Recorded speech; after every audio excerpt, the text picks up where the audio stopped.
तुमच्या घराची दक्षिण दिशा बंद आहे तर मग अतिशय उत्तम आहे, कारण दक्षिण दिशा बंद असणं चांगलं असतं. कारण याला सुद्धा कारण असं आहे की आपलं वास्तुशास्त्र सूर्यावर अवलंबून आहे. सूर्य जसा जसा फिरत फिरत येतो तो दक्षिणेकडे येतो, त्यावेळेला तो प्रखर तापलेला असतो आणि त्याच्या किरणांमध्ये प्रखरता असते, ती आपल्याला सहन होत नाही, म्हणून आपल्याकडे बंद केलेली असते. दक्षिण दिशा ही उंच केलेली असते. पण समजा दक्षिण दिशेला खिडक्या असतील तर मात्र तुमच्या घरात येणारी ती जी प्रखरता आहे ती तुम्हाला जाणवते.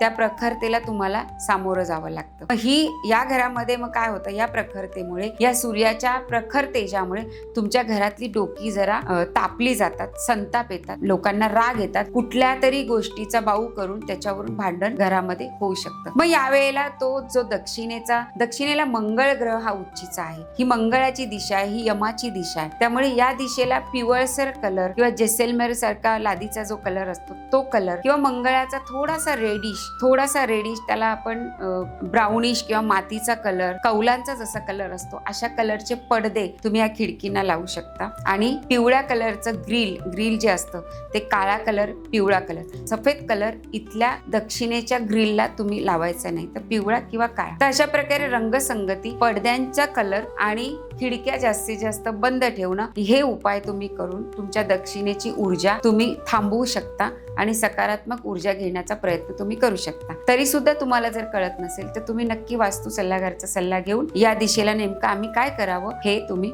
विचारू शकता.